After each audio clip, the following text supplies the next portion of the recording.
You are about to do something that you have done thousands of times before, and you have never once fully understood it.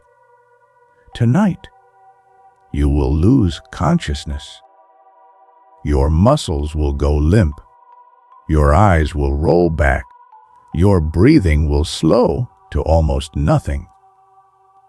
And for the next several hours, you will be gone, unreachable, somewhere between this world and nowhere at all. And when you return, you will have no memory of where you were.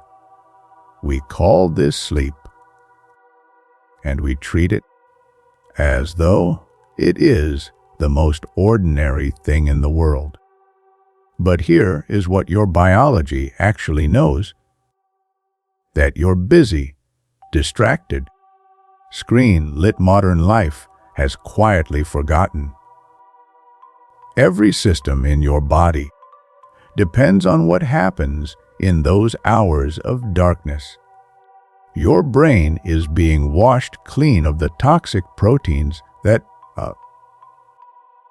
if left to accumulate, will slowly destroy your memory over decades. Your immune system is rebuilding its defenses, deciding which threats to remember and which cells to send into battle tomorrow. Your heart is resting at its lowest pressure of the day, repairing the microscopic damage of simply being alive. Your memories, everything you learned today, everything that happened, everything that mattered, is being sorted, filed, and pressed into permanent storage. And somewhere in the deepest hours of the night, your dreaming mind is doing something that no waking mind can do.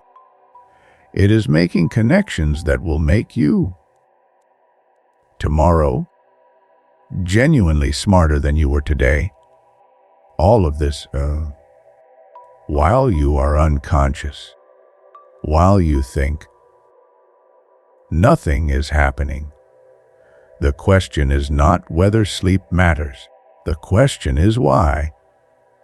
Knowing all of this, we still treat sleep as the thing we sacrifice first, when the day runs long and the list runs longer.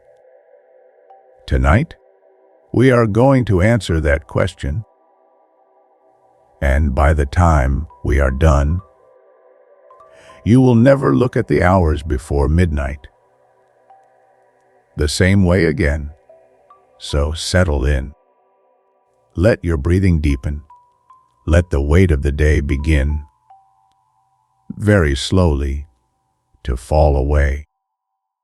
And let us begin. The ancient riddle, sleep is ancient. Long before the first brain evolved, long before the first neuron fired, life was already cycling between activity and rest. The earliest single-celled organisms followed rhythms tied to the rising and setting of the sun.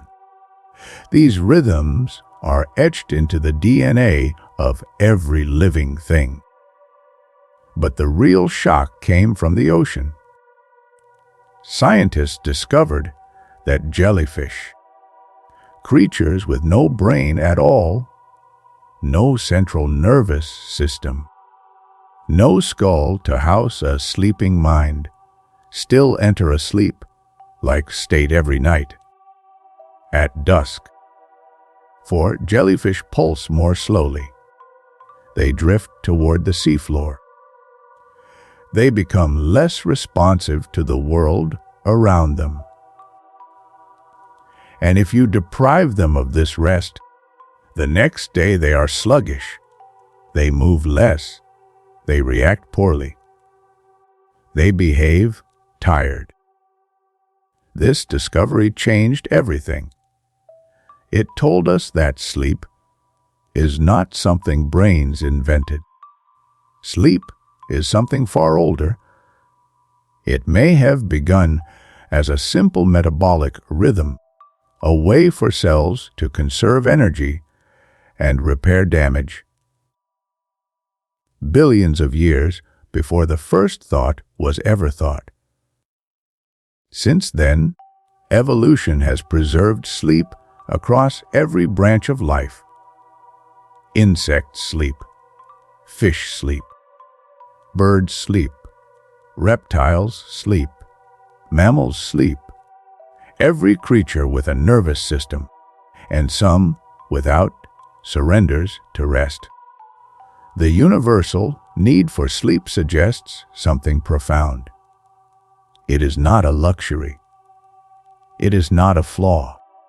It is a requirement written into the earliest instructions of existence itself. And yet, sleep comes at a staggering cost. When an animal sleeps, it cannot eat, it cannot mate, it cannot defend itself, it cannot watch for predators. In the wild, unconsciousness for hours at a time is a tremendous risk. Evolution does not preserve costly behaviors unless they are absolutely essential. The fact that sleep survived across hundreds of millions of years, across mass extinctions and endless adaptation, tells us that whatever sleep does, it cannot be replaced. No creature has ever evolved away from sleep. Not one.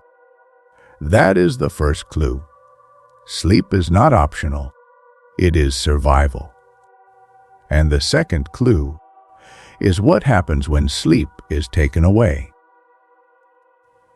But before we get there, let us sit with something for a moment. Think about what it means that every organism on this planet, no matter how simple, no matter how ancient, shares this one behavior with you. The bacterium that floats in a warm spring cycles through periods of reduced activity. The coral that anchors itself to the ocean floor dims at night. The tree, though we do not call its stillness sleep, follows rhythms of rest and renewal as reliable as any heartbeat. You are part of something enormous. When you close your eyes tonight, you are participating in a ritual that is billions of years old. You are joining a vast, silent community of living things, all pausing, all resting, all renewing. There is something quietly beautiful about that. And the more deeply scientists look, the more they find that sleep is not a single thing. It is not one process. It is a constellation of processes, each essential, each irreplaceable, each happening simultaneously in the darkness of your body and mind. We are only beginning to map them, and what we have found is more astonishing than anyone expected. What happens without sleep? In 1964, a 17-year-old high school student named Randy Gardner decided to find out what would happen if he simply stopped sleeping. He stayed awake for 11 days, 264 hours. At first, he was just tired. His eyes grew heavy. His body ached. He yawned constantly, but he pushed through. By the second day, his mood began to shift. He became irritable. Small frustrations felt enormous. He snapped at people around him. He could not focus on simple tasks. By the third day, his memory started to fail. He would forget what he was doing in the middle of doing it. Words slipped away from him. He could not hold a conversation. By the fourth day, he began to hallucinate. He mistook street signs for people. He saw things that were not there. He believed, for a time, that he was a professional football player. By the end of the experiment, his brain was drowning in wakefulness. His speech was slurred. His thoughts were fragmented. His perception of reality had cracked open. And yet, after he finally slept deeply and for many hours, he recovered. His mind returned. His body healed. Randy Gardner's record still stands. No one has stayed awake longer, and for good reason. Pushing the body this far is dangerous. Fatal familial insomnia, a rare genetic disease, proves that losing the ability to sleep entirely leads to death. In the disease, patients gradually lose the capacity to enter deep sleep. Their bodies forget how to rest. Over months, their minds deteriorate. Hallucinations become constant. Memory evaporates. The body wastes away, and eventually, they die. There is no cure. The lesson is stark. You can survive for weeks without food. You can survive for days without water. But without sleep, the body and mind unravel from the inside. Sleep deprivation in laboratory animals produces the same result. Rats kept awake die faster than rats deprived of food. Their bodies break down. Their immune systems collapse. Their organs fail. Sleep is not just about feeling rested. Sleep is about staying alive. But here is what makes this even more remarkable. The effects of sleep deprivation do not announce themselves clearly. They creep in. They are subtle. They are deceptive. When you have been awake for 17 hours, your reaction time, your judgment, your emotional regulation are all impaired to the same degree as if you had a blood alcohol level above the legal limit for driving. And yet, you do not feel drunk. You feel fine. A little tired, perhaps, but fine. This is one of the cruelest aspects of sleep deprivation. The worse it gets, the less aware of it you become. The brain loses the ability to accurately assess its own impairment.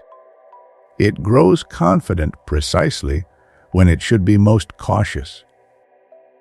Studies of surgeons, pilots, and long-haul drivers have found that those operating on very little sleep make significantly more errors, while simultaneously rating their own performance as perfectly acceptable. We are not good judges of what sleep loss does to us.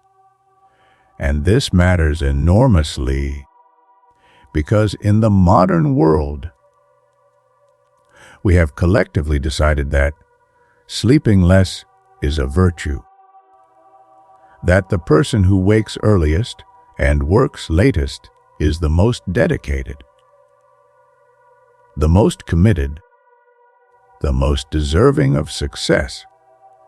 We have built a culture that quietly punishes rest, and we are paying for it, or in ways we are only beginning to understand. But what exactly is happening during those lost hours? What work is being done that is so essential that life itself depends on it? That question takes us into the quiet architecture of the sleeping brain. The sleeping brain. When you close your eyes at night, your brain does not shut down. It shifts. It changes modes. It begins a sequence of operations so complex and so vital that we are only now beginning to understand them. Human sleep unfolds in cycles. Each cycle lasts about 90 minutes. Over the course of a full night, you will pass through 4 to 6 of these cycles, each one a journey from the surface of rest down into its deepest depths and back up again. The first stage is light sleep. Your muscles relax. Your breathing slows. Your heart rate drops. The world around you fades gently, like sound retreating down a long corridor. In this earliest stage, something strange and beautiful sometimes happens. A sudden jerk of the body, a sensation of falling, and then startled wakefulness. These are called hypnic jerks, and they have a fascinating explanation.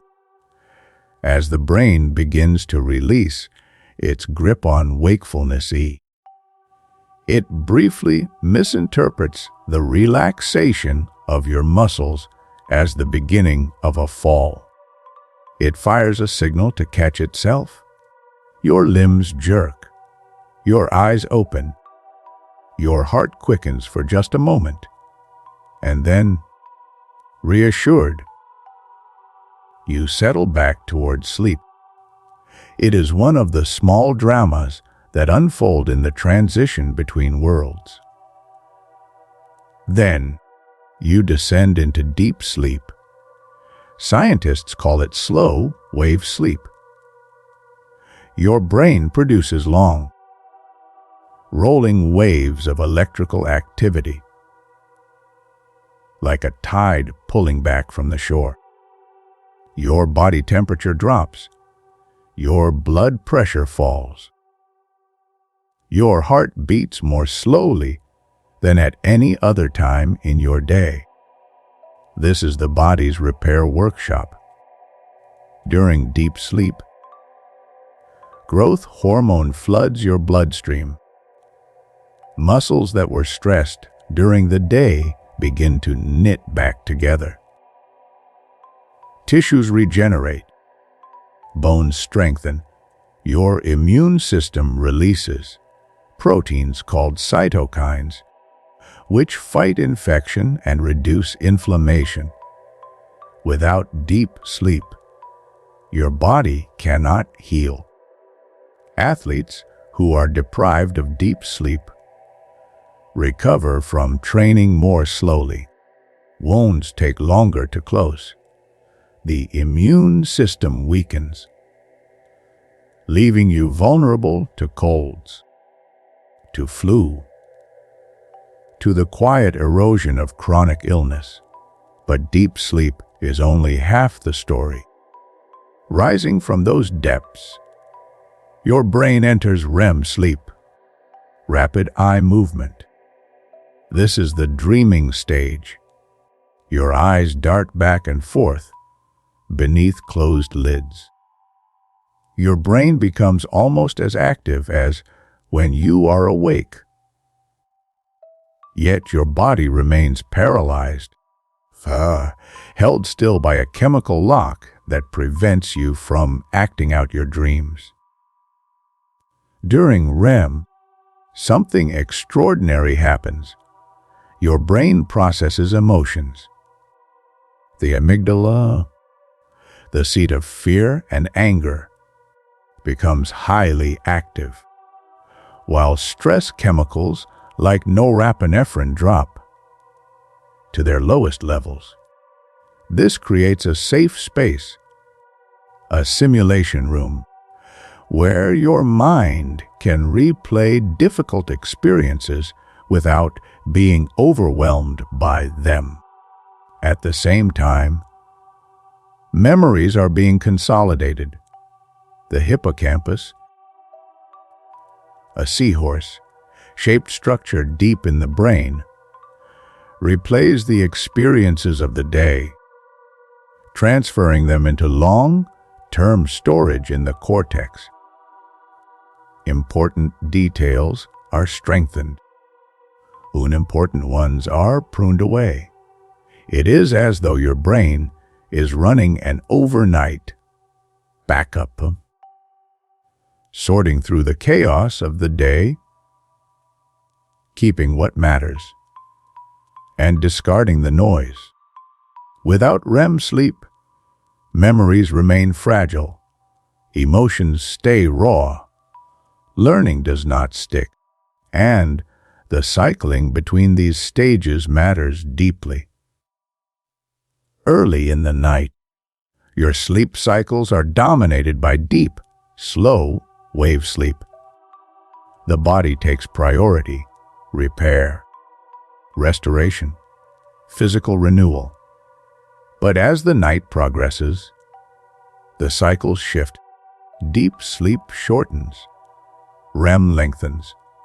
By the final hours before waking, you may spend nearly an hour at a time in vivid, complex dreaming.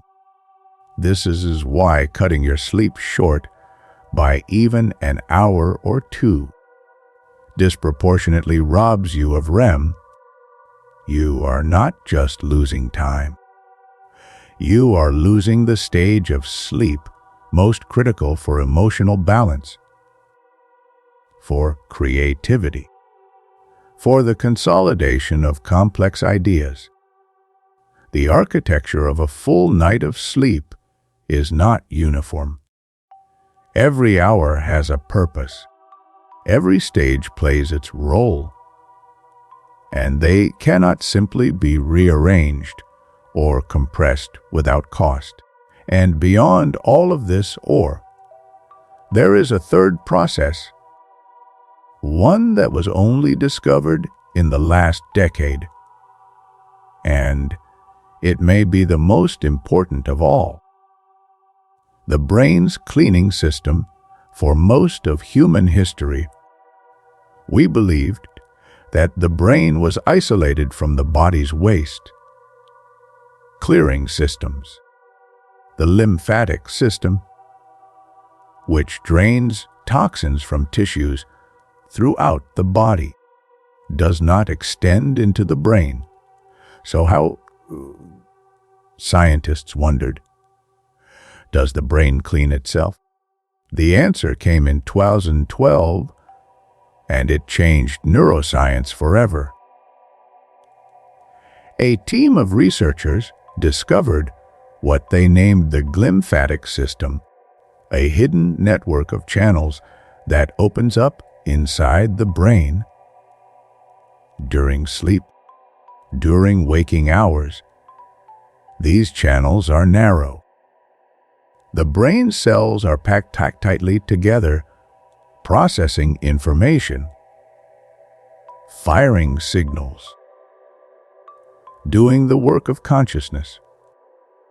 There is little room for cleaning. But when you fall into deep sleep, something remarkable happens.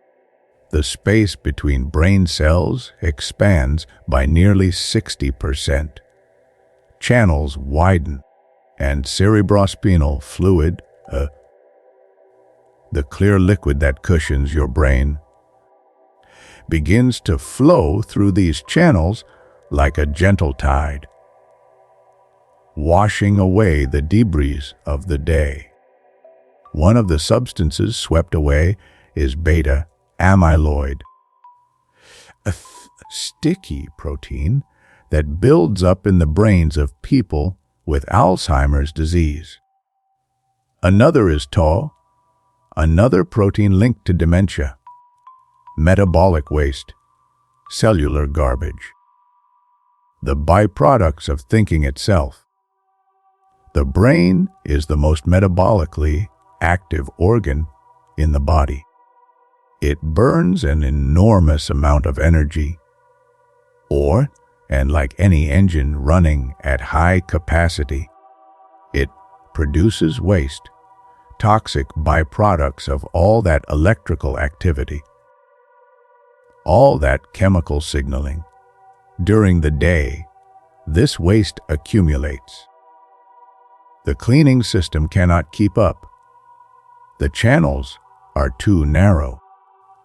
The traffic of waking life is too dense. Only in sleep does the tide come in. Without sufficient sleep, this cleaning system cannot do its work. The toxins accumulate over years, over decades. This accumulation may contribute to the slow destruction of memory, of identity, of self. This is why chronic sleep deprivation is now considered a risk factor for Alzheimer's disease. It is why people who consistently sleep poorly show faster brain aging on scans. It is why protecting your sleep is protecting your future mind. The glymphatic system is not a metaphor. It is real. It is measurable. And it is one of the most important reasons you need sleep. Every night, while you dream, your brain is being washed warm, polished, and prepared for another day of thought.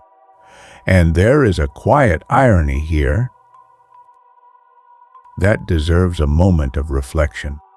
We live in a world that tells us to optimize, to produce, to be efficient, to maximize every waking hour. And so we cut sleep. We borrow time from the night. We pride ourselves on getting by with less. But the brain does not operate like a machine that can simply run longer by reducing maintenance. It operates like a city, a living, breathing city that shuts down its streets at night so the cleaning crews can come through. When you refuse to let the city sleep, the garbage accumulates. The streets become impassable, and eventually, the city itself begins to break down. Sleep is not downtime. Sleep is the maintenance that makes everything else possible. Memory and learning. Have you ever pulled an all-nighter to study for an exam, only to find that the next day you could barely remember what you studied? This is not a failure of effort.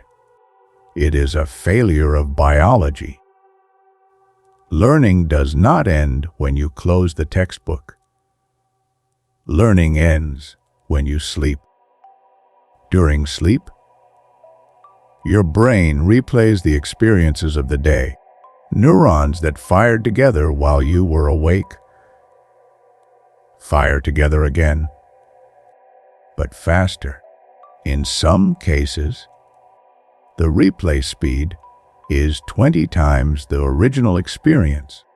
The brain is rehearsing, compressing, integrating.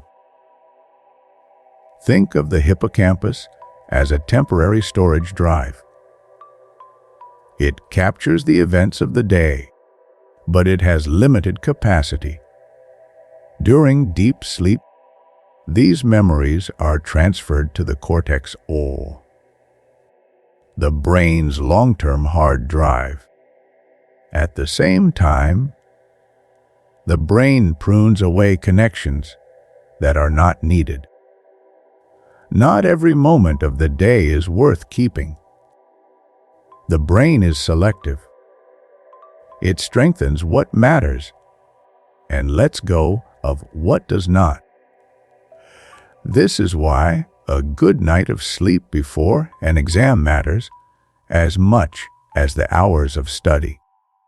Without sleep, the knowledge never settles. It remains fragile, floating in a temporary buffer, easily overwritten, and it is not just facts that sleep preserves. It is skills. Musicians who practice a new piece of music and then sleep play better the next day.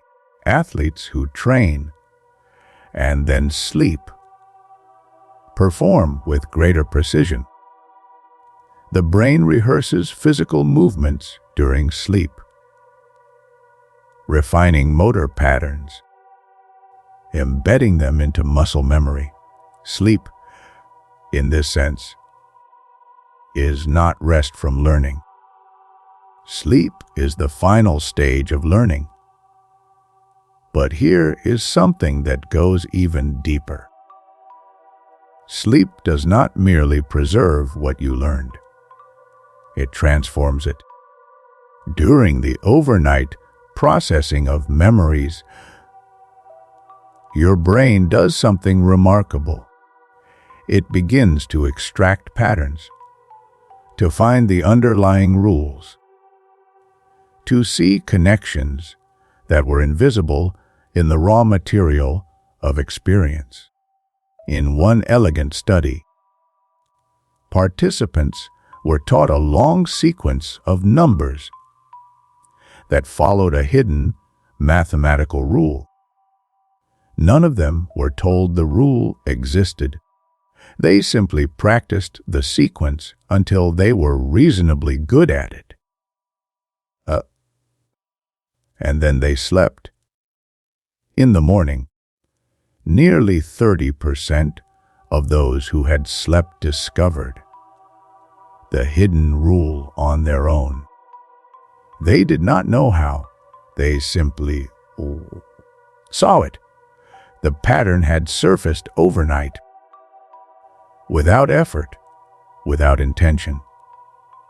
Those who had stayed awake had no such revelations. This is what sleep gives you. Not just memory, not just skill, but insight.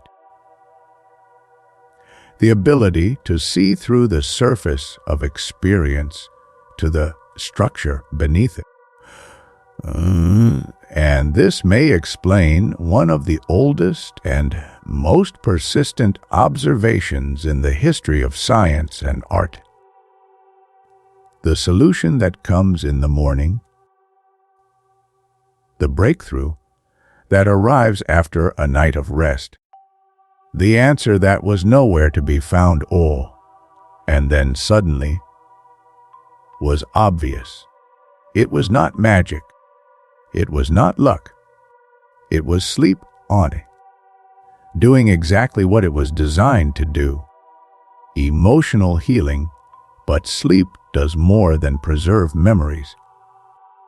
It heals emotions. You have probably experienced this yourself. A problem that felt overwhelming in the evening often feels more manageable in the morning. A conflict that seemed unbearable at night softens after sleep. This is not an illusion. It is neurochemistry. During REM sleep, the brain processes emotional experiences in a unique chemical environment. Stress hormones like norepinephrine are suppressed. The amygdala, which flags emotional intensity, remains active, but the prefrontal cortex, the rational, calming voice, is temporarily offline. This combination creates a state where the brain can revisit painful memories without reliving the full emotional storm. The sharp edges are worn smooth. The memory remains but the pain attached to it is lessened.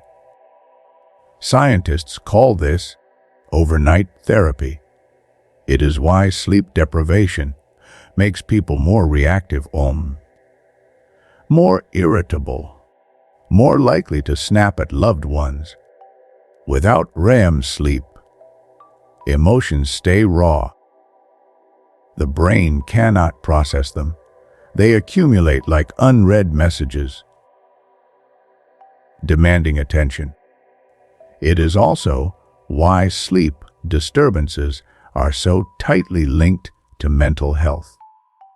Insomnia and depression feed each other. Anxiety and sleeplessness spiral together. The brain needs REM sleep to regulate emotion, and without it, the emotional world becomes volatile.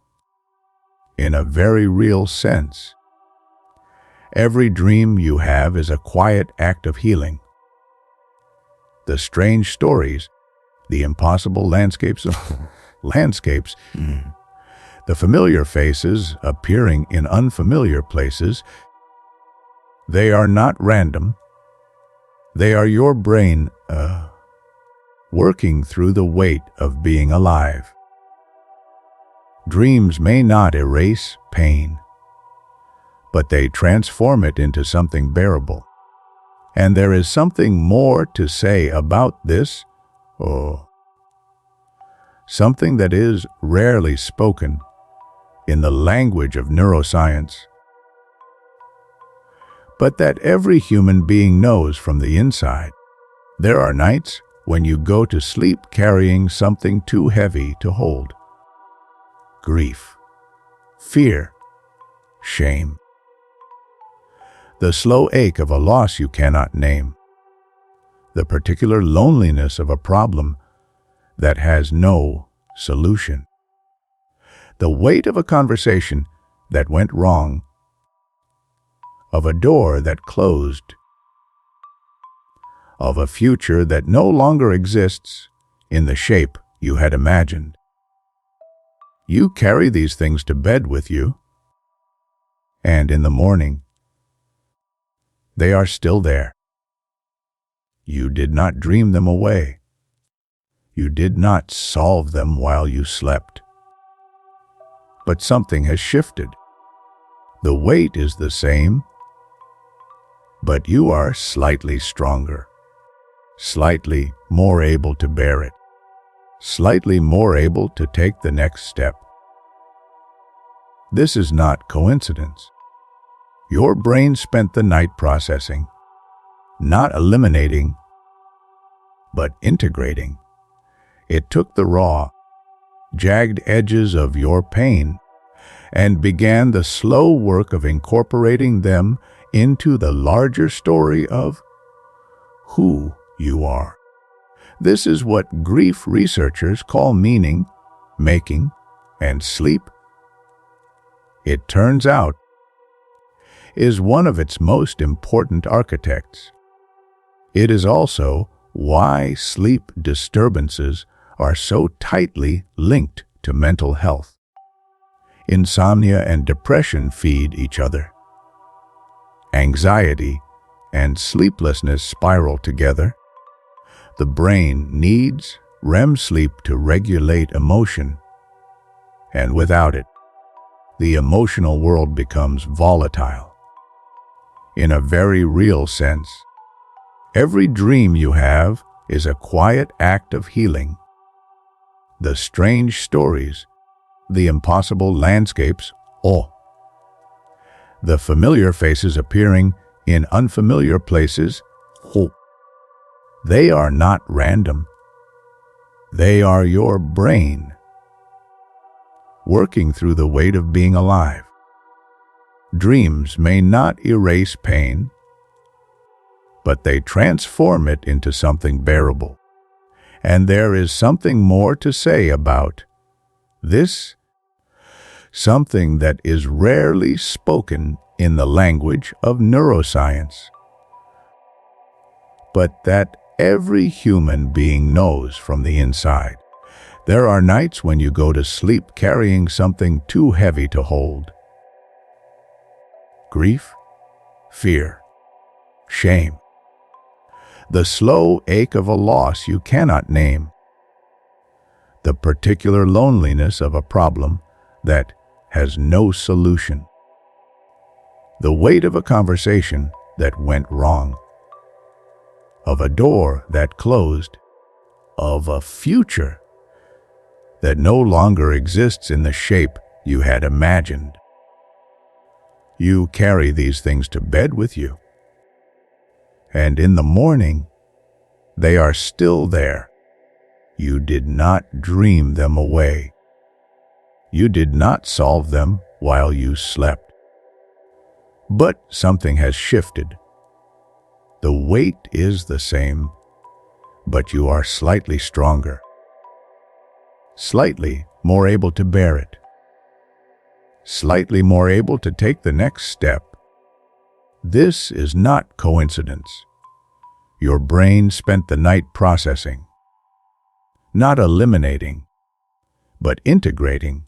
It took the raw, jagged edges of your pain and began the slow work of incorporating them into the larger story of who you are. This is what grief researchers call meaning-making and sleep. It turns out, is one of its most important architects. The brain during REM does not just replay memories. It connects them to other memories. It searches for context, for narrative, for the threads that link this painful moment to other moments, to other lessons, to other survivals. It is building, slowly and invisibly, the story of a life that can hold difficulty without breaking. And you do this every night, without knowing, without trying, simply by sleeping. The body's repair factory, while the brain dreams and cleans, the body is quietly rebuilding itself. During deep sleep, the pituitary gland releases pulses of human growth hormone. In children, this hormone drives physical development. Bones lengthen, tissues grow, but in adults, its role is equally vital, though less visible. Growth hormone stimulates protein synthesis. It repairs muscle fibers that were damaged during the day. It strengthens connective tissue. It promotes the healing of wounds. This is why athletes prioritize sleep. It is not just about feeling rested. It is about giving their bodies the chemical signal to rebuild. At the same time, the immune system is ramping up its defenses. T cells, the white blood cells that hunt and destroy pathogens, become more effective after sleep. Cytokine production increases. The body becomes better at identifying and eliminating threats. One famous study exposed volunteers to the common cold virus. Those who had slept fewer than 7 hours were nearly 3 times more likely to develop symptoms than those who had slept 8 hours or more. The difference was not their exposure. It was their sleep. A well-rested immune system caught the virus before it could take hold. A tired one could not. Even more remarkably, sleep helps regulate metabolism. Two hormones, ghrelin and leptin, control hunger and satiety. When you are sleep deprived, ghrelin rises, telling your brain you are hungry. Leptin falls, failing to signal that you are full. The result is a double assault on self-control. You feel hungrier and less satisfied by what you eat, and studies show that tired brains specifically crave high-calorie, high-sugar foods. The reward centers of the brain light up at the sight of junk food, while the prefrontal cortex, responsible for restraint, grows sluggish. This is why chronic sleep deprivation is linked to weight gain, to obesity, to metabolic disorders. It is not just about willpower. It is about hormones. It is about biology. And beyond metabolism, sleep plays a critical role in cardiovascular health. During the night, your blood pressure falls. Your heart rate slows. The constant pressure on your arterial walls is relieved. This nightly dip in blood pressure is not a side effect of sleep. It is one of its functions. A deliberate, essential repair window for the cardiovascular system. People who consistently sleep fewer than 6 hours a night are significantly more likely to develop high blood pressure, to suffer heart attacks, to experience strokes. The heart, like every other system in the body, depends on sleep to recover from the demands of the day. And there is one more system worth mentioning, one that operates so quietly we rarely think about it until it fails. Your skin. The largest organ of the body regenerates most actively during deep sleep. Cell division accelerates. DNA repair mechanisms engage. The damage done by sun exposure, by pollution, by the simple friction of moving through the world, is quietly addressed in the hours after midnight. This is not merely cosmetic. Skin is your primary barrier against infection. A well-rested skin barrier is more effective at keeping pathogens out, at healing small wounds before they become entry points for illness.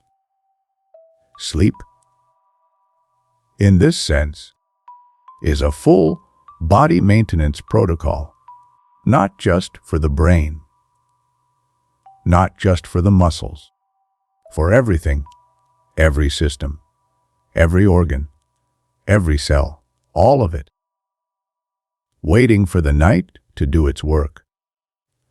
Sleep across the animal kingdom. The more we study sleep in other animals, the more we realize how essential it truly is. Dolphins, who must surface to breathe, even while resting, have evolved a remarkable solution. They sleep with half their brain at a time. One hemisphere shuts down into slow, wave sleep while the other remains awake. One eye closes. The other stays open. After a while, they switch. This is unihemispheric sleep. It allows dolphins to rest without ever fully losing awareness. They can swim slowly, surface for air, stay with their pod, and still get the restorative benefits of sleep. Frigate birds, who soar over open oceans for days without landing, have been observed sleeping in mid-flight. Tiny brain monitors have recorded them slipping into short bursts of sleep, sometimes with one hemisphere, sometimes with both, while gliding on air currents. These naps last only seconds, but strung together, they provide enough rest to survive. Some swifts may spend months in the sky, eating, drinking, and sleeping without ever touching land. For them, the sky is both home and bedroom. At the other extreme, cats sleep up to 16 hours a day. Lions and tigers spend most of their lives dozing. This is not laziness. It is strategy. They conserve energy for the short, intense bursts of hunting that define their existence. Giraffes, by contrast, sleep less than 2 hours a day in the wild. Their long legs and towering necks make lying down a slow and dangerous process. They snatch fragments of rest while standing, taking micro naps that seem impossibly brief. And yet, it is enough. The platypus, one of the most ancient mammals on Earth, spends up to 8 hours a day in REM sleep. That is more than humans, more than cats, more than newborns. Scientists believe this may reflect an older, more primitive version of dreaming, a window into how REM sleep first evolved. And babies, human babies, spend nearly half their sleep in REM. Their brains are building themselves, wiring neural circuits, integrating the flood of new sensations and sounds and sights. The twitching you see in a sleeping infant is the outward sign of this furious construction. A mind assembling itself in the dark. But perhaps the most astonishing sleepers in the animal kingdom are the ones we least expect. Octopuses, those alien intelligences of the deep ocean, have recently been observed cycling through states that bear a striking resemblance to REM sleep. Their skin, which can change color and pattern instantaneously, begins to flicker during these cycles. Ripples of color move across their bodies, pale flushes, sudden darkening, strange, shifting patterns that appear and disappear in seconds. Researchers believe these changes may reflect the visual content of octopus dreams. That somewhere in that distributed, decentralized nervous system, in a brain that is nothing like ours, something like dreaming may be occurring. And if that is true, then dreaming is not uniquely human. It is not even uniquely vertebrate. It is something that life itself, in all its strangeness and variety, keeps returning to. That is a thought worth sitting with, the dreaming octopus. the sleeping bird, the half-awake dolphin, the twitching infant, all of them participating in the same ancient, essential practice, all of them resting, dreams, creativity, and the unconscious mind. One of the strangest gifts of sleep is creativity. Throughout history, sleep has delivered ideas that waking minds could not reach. The chemist August Kekulé dreamed of a snake biting its own tail and awoke with the structure of benzene. Mary Shelley dreamed of a scientist kneeling beside a creature he had assembled and wrote Frankenstein. Paul McCartney dreamed the melody for Yesterday, one of the most recorded songs in human history. These are not coincidences. They are demonstrations of what the sleeping brain can do. During REM sleep, the brain enters a state of heightened connectivity. 4. Regions that rarely communicate during waking hours begin to talk to each other. The logical and the imaginative, the rational and the emotional, merge into something new. The brain recombines fragments of memory into novel patterns, exploring possibilities that waking consciousness would dismiss. This is why, after a good night of sleep, you are better at solving creative problems. You make connections you could not make before. You see solutions that were hidden in plain sight. The phrase, "sleep on it," is not just folk wisdom.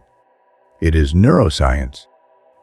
And there is something specific about the way the dreaming brain searches for solutions.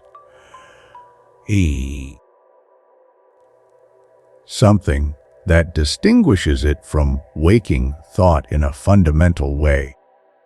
4. When you are awake and trying to solve a problem, your thinking is constrained by logic, by what you already know, by the categories and frameworks you have spent a lifetime building. Your brain is extraordinarily efficient at following established pathways and extraordinarily reluctant to abandon them. This efficiency is usually a virtue. It lets you navigate the world quickly. It lets you speak without thinking about grammar. It lets you drive a car while planning your day. But when you need to think something genuinely new, when the solution requires stepping outside the existing pathways entirely, that same efficiency becomes a limitation. The sleeping brain has no such constraints. In REM sleep, the prefrontal cortex, the seat of logic and judgment, is largely offline.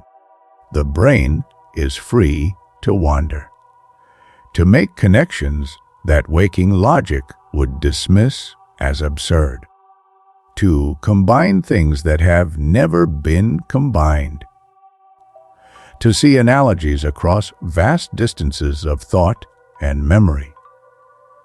It is not thinking less. It is thinking differently.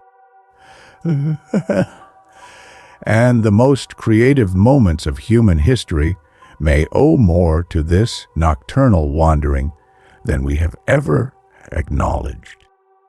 Edison napped deliberately, not to rest, but to catch the hypnagogic state between waking and sleep. He held steel balls in his hands over metal bowls. When he drifted off, the balls fell, the bowls rang, and he woke with whatever had appeared in that liminal moment. Salvador Dali did the same with a key over a plate. They were not being eccentric. They were being precise.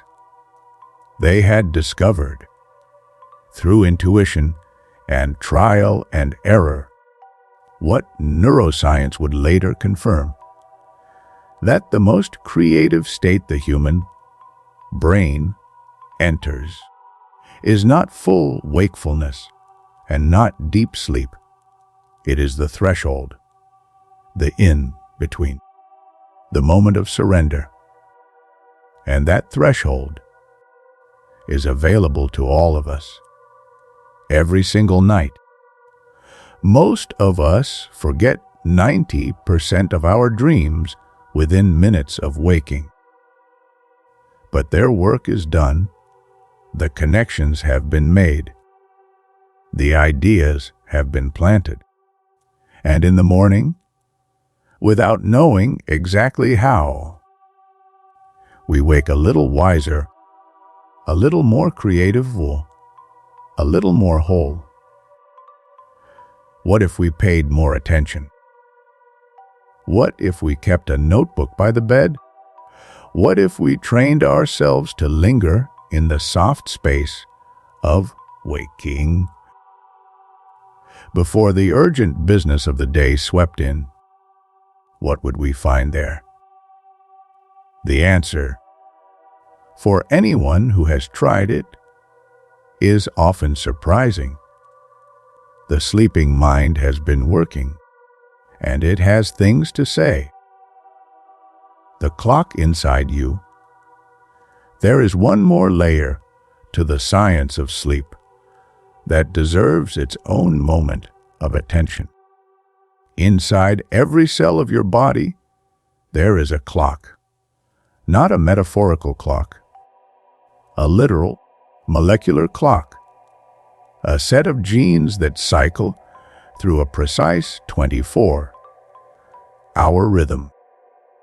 Regardless of the light outside, regardless of when you last slept, regardless of what time zone you woke up in this morning.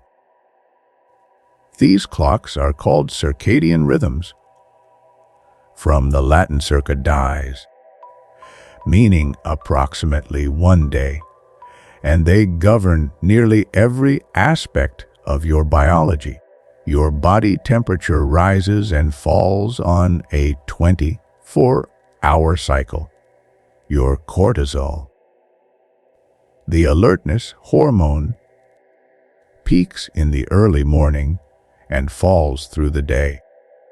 Your melatonin, the darkness signal, begins to rise in the evening, telling your brain that night is coming.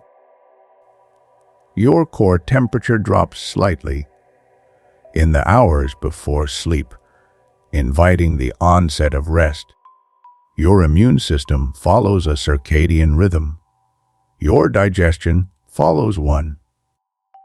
Your liver, your kidneys, your heart, all of them operating on precisely calibrated schedules, fine-tuned over millions of years of evolution to the rotation of the earth itself. You are not just a body that needs sleep. You are a body built for a particular kind of sleep, at a particular time, in alignment with a particular rhythm. When we disrupt that rhythm, when we stay up late under artificial light, when we cross time zones faster than our bodies can adjust, when we work night shifts and sleep during the day, we are not simply inconvenient. We are asking our biology to run out of sync with itself. The consequences are measurable. shift workers show higher rates of cardiovascular disease, metabolic disorders, and certain cancers.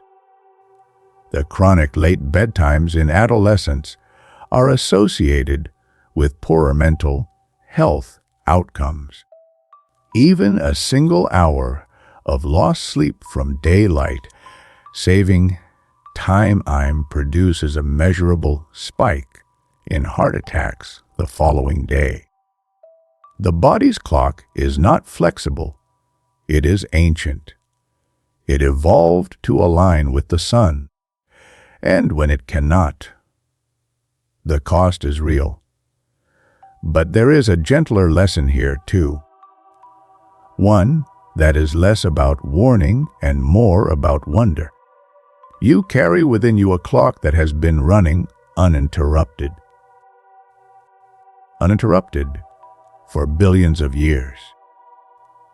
The rhythm in your cells is the same rhythm that governed the earliest life on Earth. The same rhythm that makes flowers open in the morning and close at night. The same rhythm that guides migrating birds across continents and draws salmon back to the rivers where they were born. You are connected to something vast and ancient and precise. And every time you honor that rhythm, every time you let yourself be guided towards sleep when darkness falls and wakefulness when the light returns, you are not being passive. You are being wise. The modern sleep crisis, there is a conversation we must have. One that is uncomfortable but necessary. The modern world is experiencing what researchers describe as a global sleep deprivation epidemic. Over the last century, the average amount of sleep humans get each night has declined by nearly 2 hours. The invention of electric light, and then television, and then the internet, and then the smartphone in the pocket and beside the bed, has fundamentally disrupted the relationship between human beings and darkness. We no longer follow the sun. We follow screens. And screens, particularly in the hour before sleep, emit light in the blue wavelength range. Blue light suppresses melatonin with unusual efficiency. It tells the brain, in the most direct neurochemical language available, that it is still midday, that it is not yet time to rest. So the melatonin signal is delayed.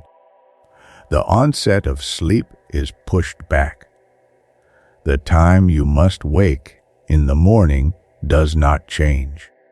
And the net result, night after night, week after week, is a slow accumulation of sleep debt that no amount of weekend lie-ins can fully repay. Because sleep debt does not work the way we think it does. You cannot store sleep. You cannot borrow against future rest. You cannot truly catch up.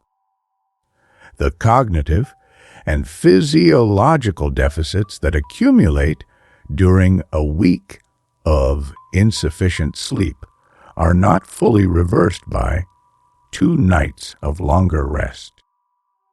The brain recovers some functions quickly, but others, particularly those related to sustained attention, emotional regulation, and complex decision-making, take much longer, and some subtle deficits may persist indefinitely. We are, as a civilization, running on less sleep than our biology requires. And we are doing so while making the most consequential decisions of our lives. While raising children, while driving cars, while managing organizations, while governing nations. The implications are serious, but the solution is not complex. It does not require a new technology.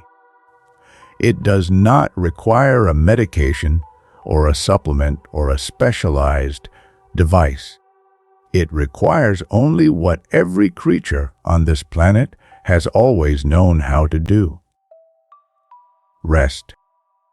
Protect the hours of darkness. Dim the lights. Put down the screen. Let the melatonin rise. Let the body temperature fall. Let the mind drift toward the threshold. And sleep, the quiet gift. And so we come to the end of our journey through the science of sleep. We have traveled from the ancient rhythms of jellyfish drifting in the deep ocean to the glittering activity of your own dreaming brain. We have seen how sleep repairs the body, how it cleans the mind, how it preserves memory, how it heals emotion, and how, without it, life itself becomes impossible. We have learned about the glymphatic system washing your brain clean in the night, about the hippocampus rehearsing your memories at 20 times their original speed, about the amygdala processing pain into something bearable, about the growth hormone rebuilding your muscles while you dream, about the circadian clock that has been running inside every cell of your body, uninterrupted, since before your grandparents were born. We have met the sleeping octopus, and the dreaming bird, and the dolphin resting half a mind at a time. We have stood at the bedside of Randy Gardner and witnessed what 11 days without sleep does to a human being. We have watched the glymphatic tide come in and understood why refusing to sleep is, in the most literal sense, allowing your brain to drown in its own waste. What we have learned is that sleep is not an interruption of life. It is not wasted time. It is not laziness or luxury. Sleep is the foundation. It is the quiet workshop where your body rebuilds itself. It is the silent librarian that files away your memories. It is the gentle therapist that soothes your emotions. It is the night watchman that guards your health. And it is the artist that paints your dreams. Every night, when you close your eyes and let go, you are not disappearing from the world. You are returning to something ancient, something essential, something that connects you to every living creature that has ever existed on this planet. The dolphins resting half a brain at a time, the birds napping on the wing, the cats curled in sunlit corners, the babies twitching in their cribs, and you, all of you, sharing the same nightly ritual. All of you, surrendering to the same quiet mystery. So tonight, as you drift toward sleep, let go of the day. Let go of the worries. Let go of the endless doing and striving and thinking. You have done enough. Now, it is time to rest. Feel the weight of your body supported beneath you. Feel the rhythm of your breath, steady and calm. Feel the softness spreading through your limbs, the gentle pull of gravity, the slow fading of the world. There is nothing you need to do now, nothing you need to fix, nothing you need to remember. The cleaning crews are on their way. The librarian is preparing to work. The therapist is settling into her chair. Your body knows exactly what to do. It has been doing this every night since before you were born, since before your parents were born, since before the first human being looked up at a sky full of stars and felt the pull of sleep and surrendered to it, grateful and unafraid. You are in good hands. Just rest. Sleep will do its work. It always does. While you dream, your brain will clean and repair. Your body will heal. Your memories will settle. Your emotions will soften. And when you wake, the world will be waiting. But for now, sleep is yours. Good night. The rhythms of light and dark. Before electricity, human beings lived inside a rhythm they did not choose. The sun rose. Light flooded the world. The body stirred. Energy gathered. The day began. The sun set. Darkness arrived. The eyes grew heavy. The body cooled. The night claimed its hours. This rhythm was not a schedule. It was not a preference. It was biology expressed as time. For hundreds of thousands of years, our ancestors moved through this cycle without resistance. Firelight was warm and dim, barely enough to push back the dark, and its orange and red wavelengths were gentle to the brain's light sensing systems. The melatonin still rose. The circadian clock still turned. The sleep still came. And then, in the span of a single century, we changed everything. Electric light flooded our nights with blue and white wavelengths that the brain had never encountered in darkness before. Blue light that mimics the midday sun. That tells the suprachiasmatic nucleus, the master clock of the brain, that it is noon. That suppresses melatonin with a precision and a persistence that firelight never could. The suprachiasmatic nucleus sits in the hypothalamus, just above the point where the optic nerves cross. It is tiny, barely the size of a grain of rice, but it receives direct input from specialized photoreceptive cells in the retina, cells that are particularly sensitive to short wavelength blue light, and it uses that information to set the timing of every biological clock in your body. When blue light enters your eyes in the evening, the suprachiasmatic nucleus receives the signal and responds as it has always responded to blue light, by suppressing melatonin and maintaining wakefulness. It cannot distinguish which between the blue sky of an afternoon and the blue light of a smartphone screen, held 12 inches from your face at 11 o'clock at night. It sees light, it responds. Your sleep is delayed, and this is happening in billions of people every single night.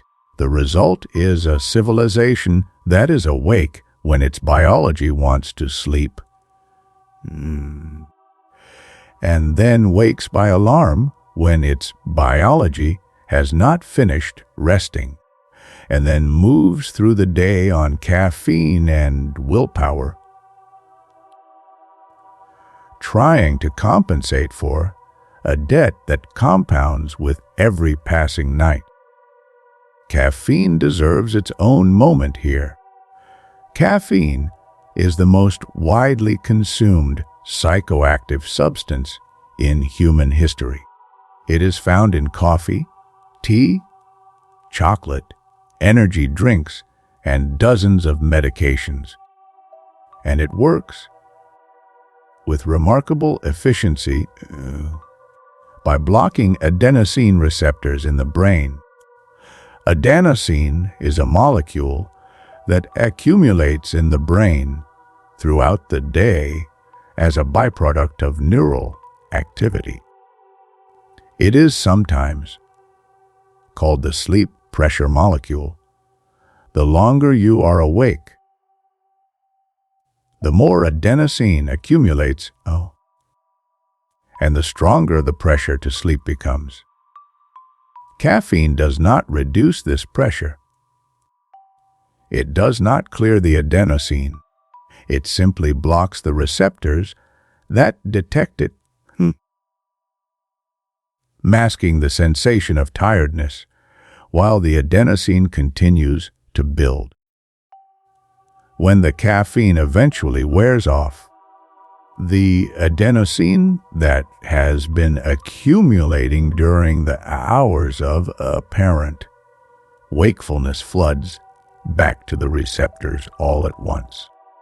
This is the caffeine crash. The sudden, heavy tiredness that descends in the early afternoon. And caffeine has a half-life of approximately 5 to 7 hours in the adult human body.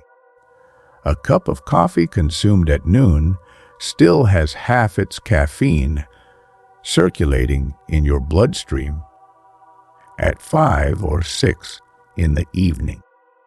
A cup consumed at 3 in the afternoon may still be interfering with sleep at midnight. This does not mean caffeine is harmful. Consumed wisely and in moderation, it is one of humanity's most reliable tools for navigating the demands of early mornings and long days. But it means we should be honest about what it is. It is a tool for borrowing wakefulness from the future. And like all borrowing, it comes with interest. The interest is sleep, dreaming, and the self. There is a question at the heart of the science of dreams that neuroscience has not yet answered. Why do we experience anything? Not why do neurons fire during REM sleep, that we understand. Not why the brain generates complex imagery and narrative during sleep. That too we can describe in some detail. But why is there something it is like to dream? Why does it feel like something to move through a dream landscape, to speak with people who are not there, to feel the particular texture of dream, fear or dream, joy, which is so similar to waking fear and waking joy, and yet somehow recognizably different? This question the question of consciousness, remains one of the hardest in all of science, and dreaming sits at its center. Because whatever a dream is, it is an experience, a subjective, first-person, felt experience, and we have almost no idea why the firing of neurons should produce experience at all.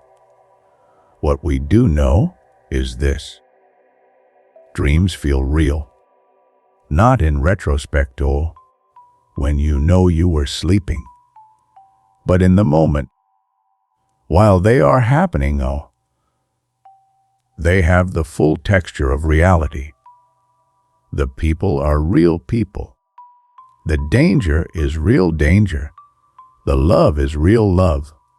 The grief is real grief. Your brain cannot tell the difference. And this tells us something important about what the brain actually is. It is not a passive recorder of reality. It is a reality generator, a machine for constructing experience from raw signals. And the experience it constructs feels just as real, whether the signals are coming from the outside world or from the dreaming brain itself. Waking life is a construction. Dreaming is a different construction. And the brain, most of the time, cannot tell which one it is in. The filter between these two states is thin, and perhaps if we think about it honestly, that should make us slightly more humble about the certainty we bring to our waking perceptions. The world as you experience it is always, in some sense, a dream your brain is dreaming with its eyes open. Sleep simply removes the sensory anchor and lets the dream run free. What the dreaming brain chooses to do with that freedom says something profound about the nature of mind. It returns to the people it loves. It rehearses the dangers it fears. It plays out the scenarios it most needs to understand. It reaches for solutions it cannot find while awake. It is not random. It is meaningful, even when it makes no sense. Perhaps especially then. Sleep and the developing mind. There is a population that needs sleep more urgently than any other: children. The brain of a child is not a small adult brain. It is a brain in the process of becoming. Neural connections are being formed at rates that will never be equaled again. Language is being acquired. Social understanding is developing. The capacity for abstract thought is slowly, laboriously, being constructed from scratch. And sleep is doing a disproportionate amount of this work. Newborns sleep 16 to 18 hours a day, and nearly half of that sleep is REM. This is not because newborns are lazy. It is because their brains are under construction, and REM sleep is the primary building material. During REM sleep in infancy, the brain is not replaying adult memories or processing adult emotions.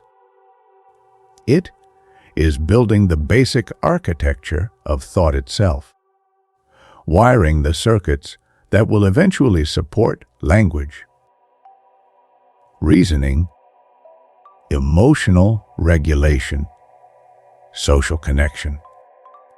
The twitching you see in a sleeping baby Those small, sudden movements of limbs and face are now understood to be part of this process. The motor cortex is testing its connections. The brain is sending signals down to the body and receiving feedback, building the maps of the physical self that will eventually allow the child to reach for a cup, to walk, to dance. A sleeping infant is not resting. A sleeping infant is becoming. And this does not stop when infancy ends.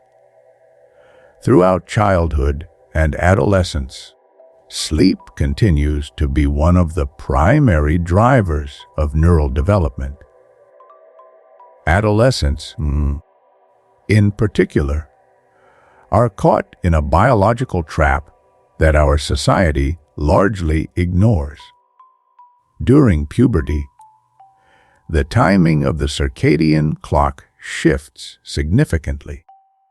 The body's melatonin onset moves later. The natural tendency, biologically, is to fall asleep later and wake later. This is not a lifestyle choice. It is hormones. It is the same shift observed in adolescence across cultures and throughout history. And yet, we ask teenagers to be at school at 7 or 8 in the morning. We expect them to perform complex cognitive tasks at an hour when their biology is telling them they should still be asleep. The results are predictable. Chronic sleep deprivation in adolescence is associated with higher rates of depression, anxiety, obesity, substance use, and academic underperformance, and perhaps most seriously, with higher rates of traffic accidents. Drowsy driving among teenage drivers is one of the leading causes of traffic fatalities. A growing number of school districts around the world have begun pushing back start times for middle and high school students. The results have been consistent and striking. Better grades, better attendance, better mental health, fewer accidents. The change costs almost nothing.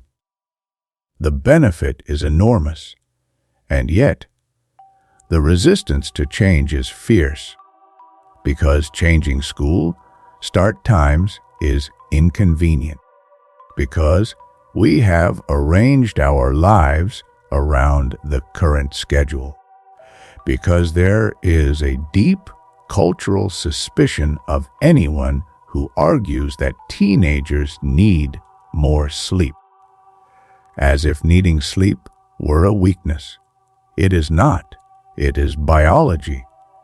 And honoring biology, especially in the developing minds we are entrusted to protect, is not indulgence. It is wisdom. How to sleep better, all of this science points toward a practical question. What can we actually do? Not in a prescriptive, clinical way. Not with a long list of rules that feel like homework, but in the spirit in which this entire conversation has been held. With gentleness, with curiosity, with an honest acknowledgement of what the body needs and a sincere effort to provide it. Light is the most powerful signal for the circadian clock. In the morning, get outside. Let natural light fall on your eyes within the first hour of waking. Even on overcast days, outdoor light is far brighter than indoor artificial light. This morning, light signal tells the brain clearly and firmly that the day has begun and starts the countdown to the melatonin rise that will come 12 to 14 hours later. In the evening, begin dimming the lights as darkness falls. Move away from overhead lighting toward warmer, dimmer lamps. If you use screens in the evening, reduce the brightness, use warm color modes, or wear blue, light filtering glasses. Give your brain the opportunity to begin the chemical transition toward sleep. Temperature matters more than most people realize. Your body needs to drop its core temperature by approximately 1 to 2 degrees Celsius in order to initiate and maintain sleep. A cool bedroom around 18 to 19 degrees Celsius for most people facilitates this. A warm room keeps you in lighter, less restorative sleep. A warm bath or shower taken an hour before bed can paradoxically help. The warm water dilates blood vessels in the skin, accelerating heat loss from the body's surface, causing core temperature to drop more quickly after you get out. The ritual of sleep matters. The brain is a pattern recognition system. It learns to associate particular sequences of behavior with particular states. A consistent bedtime routine, the same sequence of small, quiet activities, signals to the brain that sleep is approaching. The brain prepares. The melatonin rises. The transition becomes easier.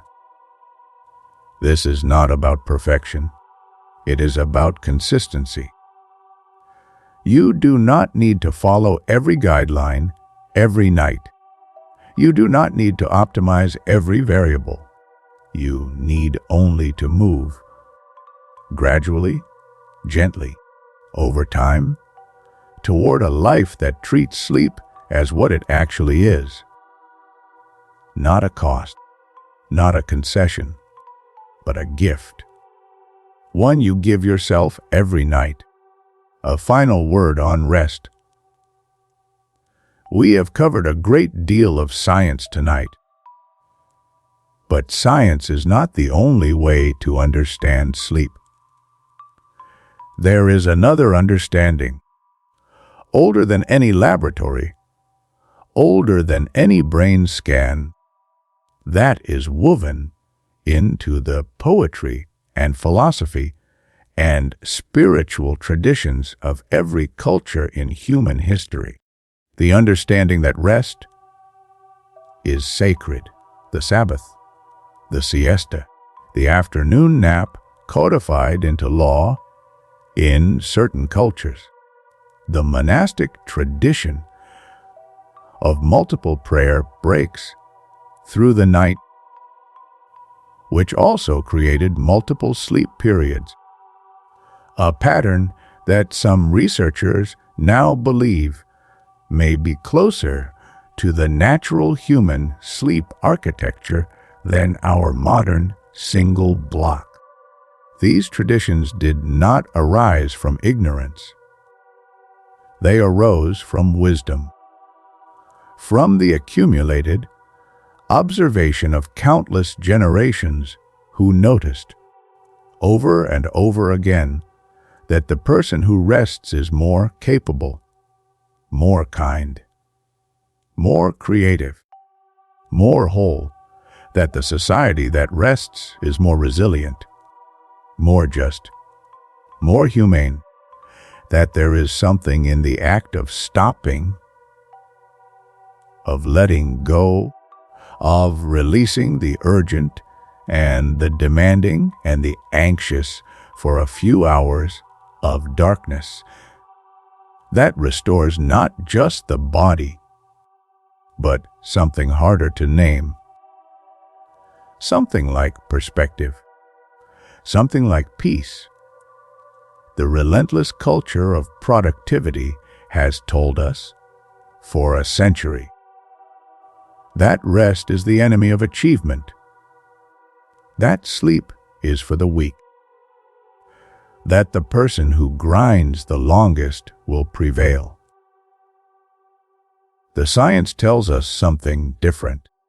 The science tells us that the person who sleeps well thinks more clearly, decides more wisely, creates more boldly, leads more humanly, and lives longer. That rest is not the enemy of productivity. It is the foundation of it. And perhaps, more importantly, rest is not the enemy of a good life. It is part of what a good life is. To lie down at the end of a day and feel your body release its tension. To close your eyes and feel the world grow quiet. To drift toward that ancient, familiar darkness that your ancestors knew, and their ancestors knew before them. This is not a luxury. This is one of the most fundamentally human things you will do today. Cherish it, protect it, and tonight, let yourself rest completely, without guilt, without a phone in your hand, without one more thing to check or do or worry about. Just rest. You have done enough. Good night. The science of napping. There is a moment in the early afternoon that almost every adult knows. The food from lunch has been absorbed. The morning's alertness has faded. The body grows warm. The eyelids grow heavy. Concentration loosens. The world softens at its edges. This is not weakness. This is not poor self-discipline. This is the post-lunch dip. A biologically programmed reduction in alertness that occurs approximately 7 to 8 hours after waking, regardless of what or how much you ate. The midday dip is written into the circadian code. In cultures where napping is normalized, where the afternoon pause is protected, this dip is honored. In cultures where it is not, it is fought with caffeine and willpower and a faint background sense of personal failure. But the science of napping is clear. A short nap, between 10 and 20 minutes, taken in the early afternoon improves alertness, mood, reaction time, and working memory for the hours that follow. Not marginally, substantially. Studies of workers who napped regularly showed productivity gains equivalent to a full night of additional sleep. NASA research on military pilots found that a 40-minute nap improved performance by 34% and alertness by 100%. The Karolinska Institute in Sweden found that even a 6-minute nap produced measurable improvements in memory consolidation. 6 minutes. Less time than most people spend deciding what to watch on television. The key is duration. A short nap, 10 to 20 minutes, stays in the light stages of sleep. You wake from it feeling refreshed and alert. This is what sleep researchers call a power nap. A longer nap, one that extends beyond 30 minutes, begins to enter deep, slow wave sleep. Waking from deep sleep produces what is known as sleep inertia. That groggy, disoriented state where the brain struggles to return to wakefulness. The nap was restorative but the period of recovery is longer. The exception is the 90-minute nap, a full sleep cycle which allows the brain to complete its progression through light sleep, deep sleep, and REM sleep, and wake naturally from the lighter stage at the end of the cycle. A 90-minute nap can produce the same benefits as 2 additional hours of nighttime sleep without the grogginess of waking from deep sleep mid-cycle. Many of the most productive people in history were committed nappers. Winston Churchill napped every afternoon during the Second World War, often for 2 hours, calling it non-negotiable even in the darkest days of the conflict. He credited his ability to work long hours late into the night, in part, to the restoration of the afternoon nap. Leonardo da Vinci reportedly slept in multiple short periods throughout the day and night, a pattern that some researchers have connected to his extraordinary creative output. John F. Kennedy, Eleanor Roosevelt, Albert Einstein, all documented nappers. All people whose cognitive demands were extraordinary and who understood, perhaps intuitively, that a rested mind performs at a level that a tired mind simply cannot reach. The nap is not laziness. The nap is wisdom. And for those who live in cultures or work in environments where napping is not possible, the same benefit can be partially replicated by simply closing your eyes in a quiet place for 10 minutes, even without sleeping. The brain begins to transition toward slower wave activity within minutes of closing the eyes in a relaxed state. The reduction in sensory input alone allows some degree of neural recovery. Rest, in any form, is never wasted. The language of the body at night. There is a poetry to what happens inside you while you sleep. The body does not speak in words. It speaks in hormones, in rhythms, in chemical whispers that move through the bloodstream while the mind is elsewhere. In the first hour of sleep, the pituitary gland releases a pulse of growth hormone, a slow, warm wave of repair that spreads through the body like a tide coming in. The broken fibers of the day are the microscopic tears in muscle from walking and lifting and simply moving through the world begin to close. In the second cycle, the hippocampus begins its nightly conversation with the cortex. The day's events move through the neural pathways like lights, switching on and off in a vast building, each firing a small act of memory-making. The morning's conversation, the afternoon problem, the face of someone you passed in the street. Most of it will fade, but some of it will stay, pressed into the long-term cortex, like a flower pressed between the pages of a book.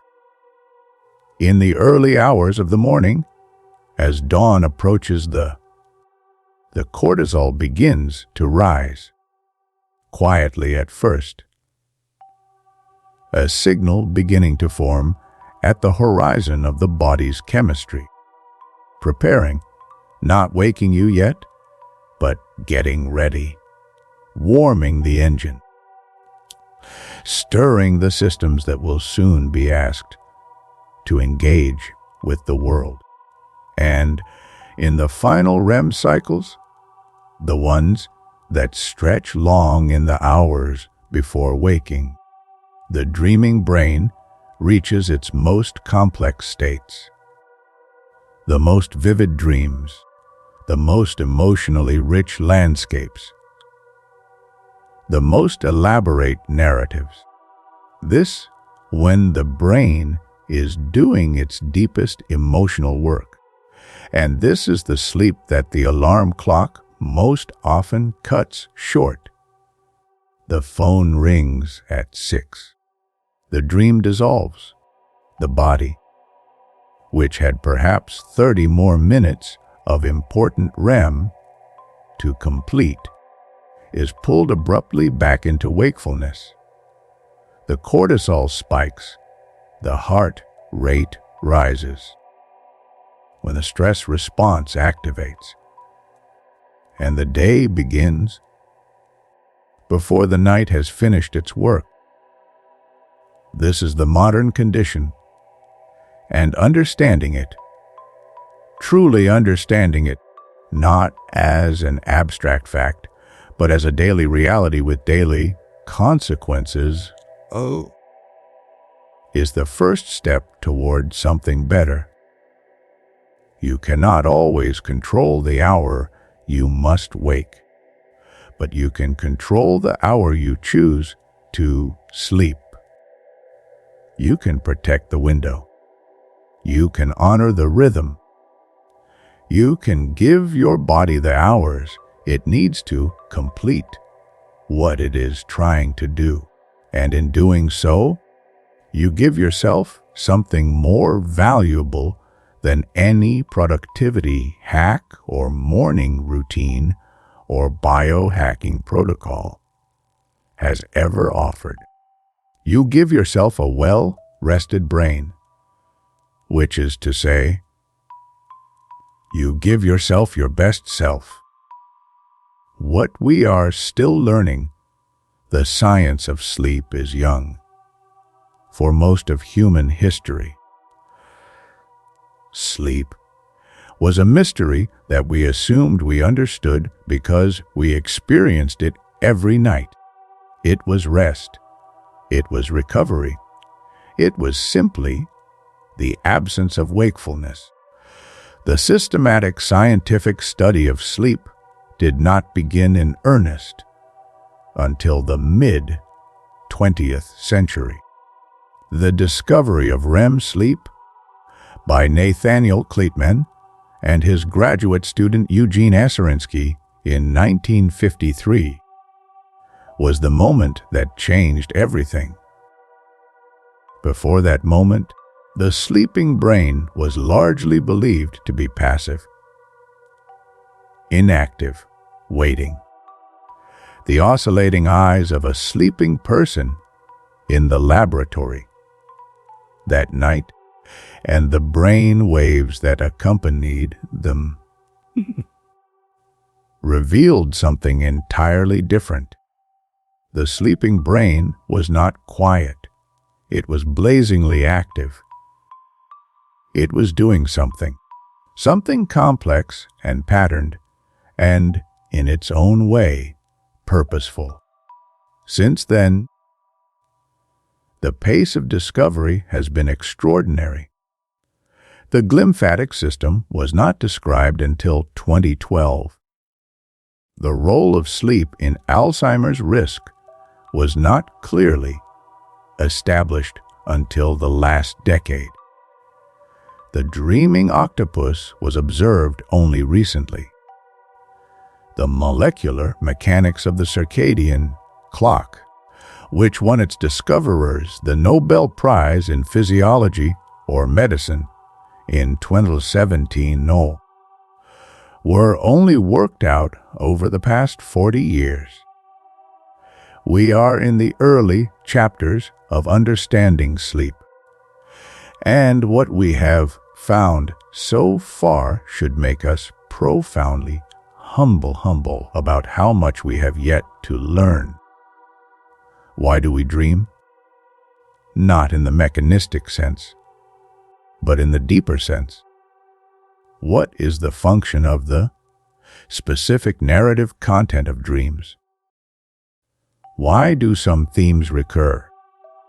Why do we dream of people we have lost, and conversations we need to have, and places we have never been? Why does sleep deprivation sometimes produce states that resemble psychiatric disorders? And why do many psychiatric disorders produce sleep disturbances? Is the connection causal, and in which direction? What happens to consciousness during sleep? Is the sleeping person, in some meaningful sense, not there? Or is there a form of awareness, dim and strange, and without a body, that persists through the night? These questions remain open, and in their openness, they remind us of something important. The universe has been around for 14 billion years. Life has been on this planet for nearly 4 billion of them.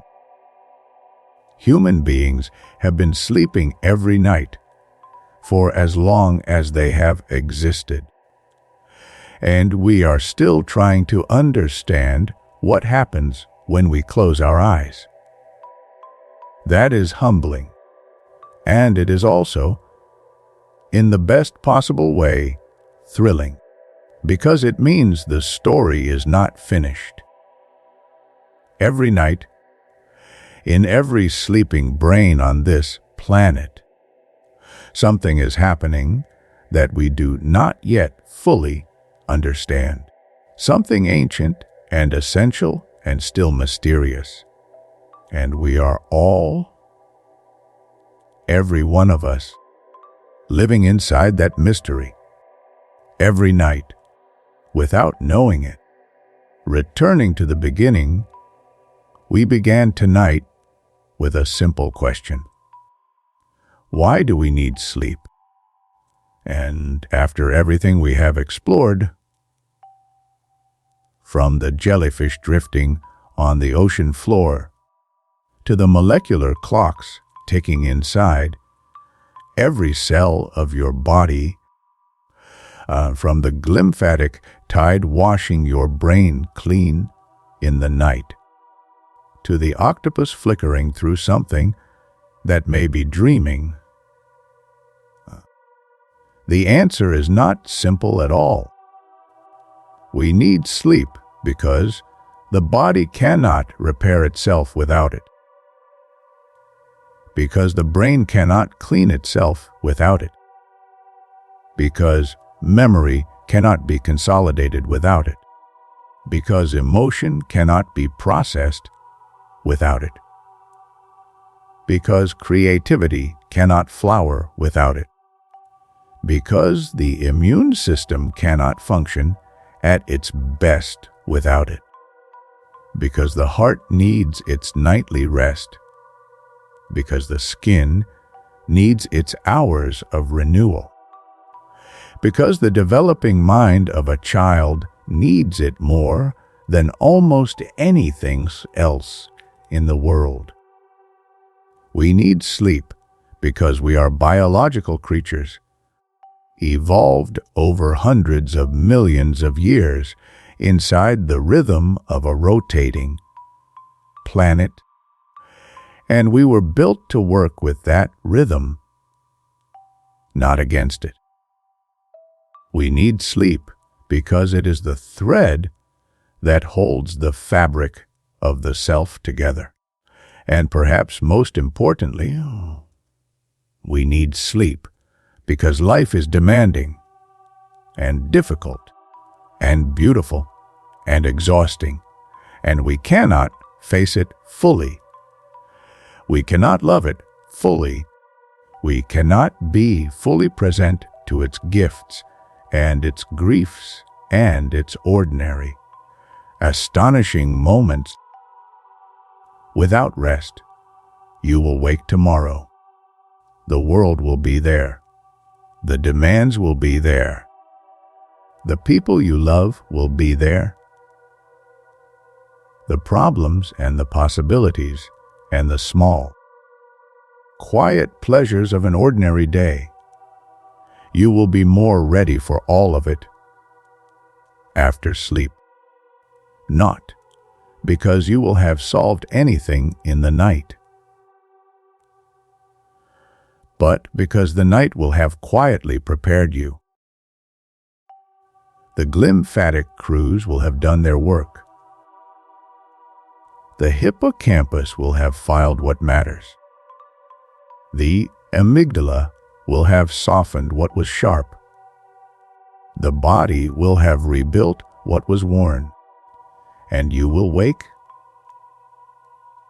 not the same person who closed their eyes the night before, slightly restored, slightly renewed, slightly more capable of being who you are trying to be. That is the gift of sleep, given freely, every night, to every one of us. All you have to do is receive it. So now, let this voice grow softer. Let the music hold you. Let the last of the day fall away. You are safe. You are held. The world can wait until morning.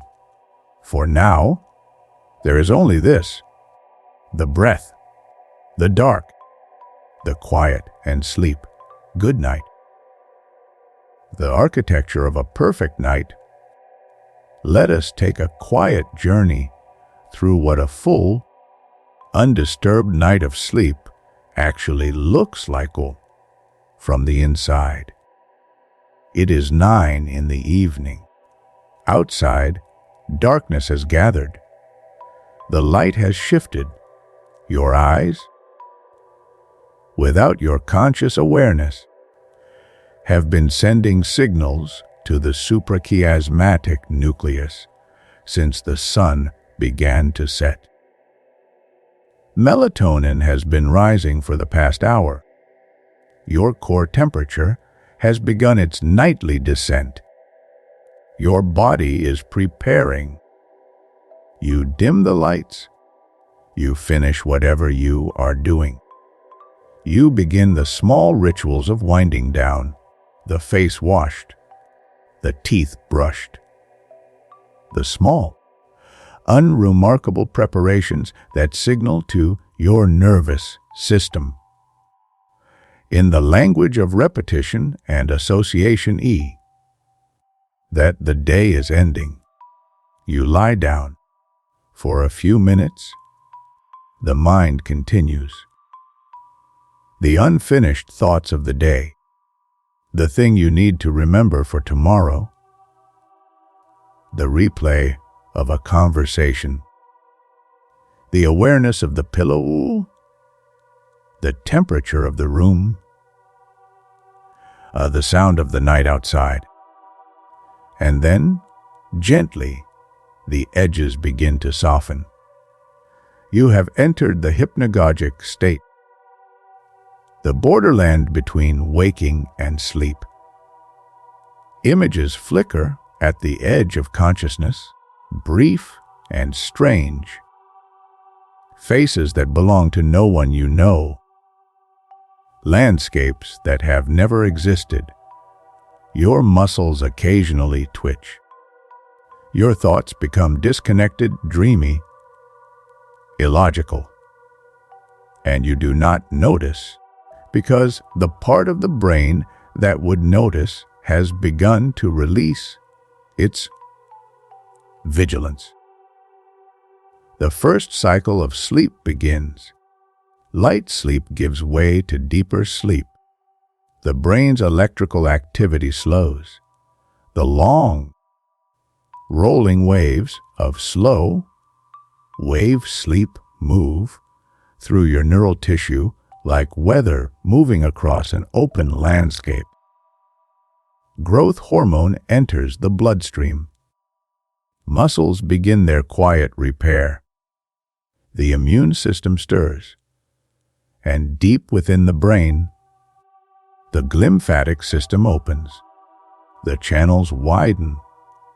The cerebrospinal fluid begins to flow.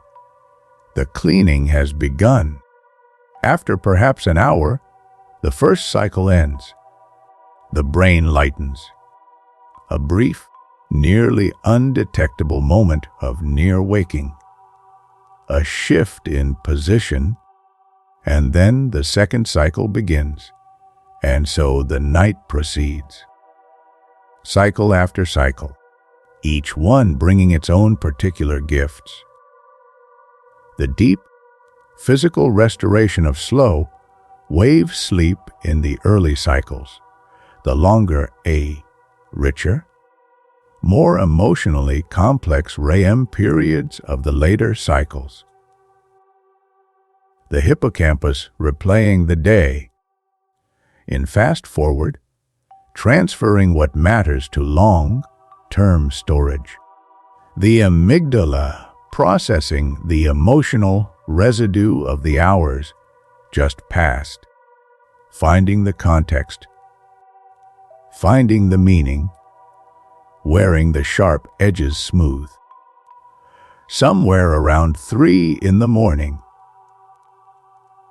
If you could see inside this sleeping brain, you would find something extraordinary, an organ that is almost as active as it was at noon, brilliantly lit with neural activity, the dreaming mind at full capacity, exploring, connecting, creating, and then, as the sky begins to lighten, as the first suggestion of dawn touches the horizon, cortisol begins to rise, slowly at first, a gentle biological alarm, the body preparing itself for wakefulness, not with urgency, not with the shock of an alarm clock, but with the gradual, patient chemistry of an organism that has been waking at dawn for millions of years. Body temperature rises. Heart rate increases slightly. The depth of sleep lightens. The dreams become more vivid, closer to the surface, and then, in its own time, the eyes open, not jolted, not alarmed, but ready. The brain is clean. The memories are filed. The muscles are repaired. The emotions are settled. The immune system is fortified. You are, in the most literal biological sense, renewed. This is what a full night of sleep is. This is what it does. And this is what we owe ourselves.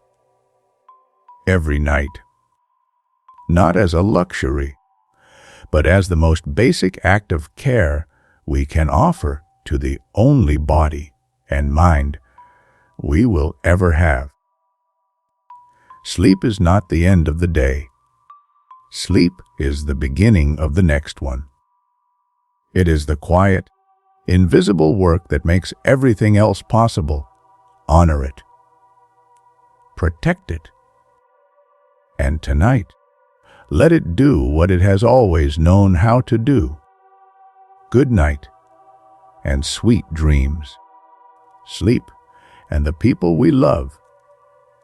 There is a dimension of sleep that science rarely discusses directly, but that shapes our lives in ways that are deeply personal. Sleep affects how we love. When you are well rested, you are more patient, more curious, more present. You notice things. You listen better. You are more capable of sitting with another person's difficulty without immediately trying to fix it or escape from it. You are more generous with your time and your attention and your warmth. When you are sleep deprived, the opposite happens. The emotional regulation systems of the prefrontal cortex go offline. The amygdala, already sensitized by fatigue, responds more strongly to perceived slights and frustrations. Empathy decreases. The ability to read the emotional state of another person, to notice the subtle signals in a face or a voice that tell you someone is struggling, diminishes. You become, in a very real neurological sense, less capable of love. Studies of couples have found that sleep-deprived partners are more likely to engage in negative conflict, more likely to misinterpret neutral facial expressions as hostile, more likely to escalate arguments, and less likely to find resolution. The arguments that happen late at night, in the exhaustion of long days and short sleep, are often not really about what they appear to be about. They are the conflicts of two tired brains, both operating with reduced emotional intelligence, both reacting from the amygdala rather than responding from the prefrontal cortex. Sleep does not solve the underlying tension, but it changes the capacity to address it. The morning after sleep often brings not just perspective, but the neurological equipment to actually use that perspective. The patience to listen, the resilience to hear difficult things without reacting, the capacity to hold complexity without collapsing it into blame. This is why the old advice to never go to bed angry is well intentioned, but neurologically questionable. Sometimes, going to bed is exactly the right thing to do. Not to avoid the conversation, but to arrive at it with a brain that is actually capable of having it. Sleep is not just personal. Sleep is relational. It is one of the invisible threads that holds the fabric of our connections to other people together. And when we protect our sleep, we are not only caring for ourselves, we are caring for everyone who depends on us to show up whole. The gift you give yourself tonight, we have come a long way since we began. We started with a simple question and traveled through billions of years of biology. Through the sleeping brains of jellyfish and dolphins and dreaming octopuses, through the molecular machinery of the circadian clock, through the glymphatic tide washing the brain clean in the night. We have seen what sleep does for the body, for the mind, for memory and creativity and emotional health and immune function and cardiovascular health and the delicate neural architecture of a developing child. We have sat with the question of consciousness that hides inside the mystery of dreaming. We have looked honestly at what the modern world has done to the ancient human relationship with sleep. And we have found, in that honest looking, not despair but direction, because the solution is already inside you. Your body already knows how to sleep. It has always known. It does not need to be taught. It does not need to be optimized or hacked or upgraded. It needs to be allowed. That is all. The darkness, the quiet, the cool room, the gentle dimming of the evening, the release of the screen, the willingness to stop, to let the day be finished, to trust that what was not done today can wait until tomorrow, and that tomorrow you will be more capable of doing it if you have slept tonight. This willingness, this simple, daily act of surrender to the rhythm that your body has followed since before you were born, is one of the most powerful things you can do for your health, for your mind, for the people you love, for the work you care about, for the life you are trying to build. It costs nothing. It requires only that you take it seriously, that you stop treating sleep as what is left over after everything else is done, and start treating it as what everything else depends upon. Because it is. Sleep is the foundation, not the reward at the end of a productive day, the foundation upon which productive days are built. And tonight, this night, you have the opportunity to give yourself that gift. Not perfectly, not with every variable optimized, not with the ideal sleep environment and the perfect pre-sleep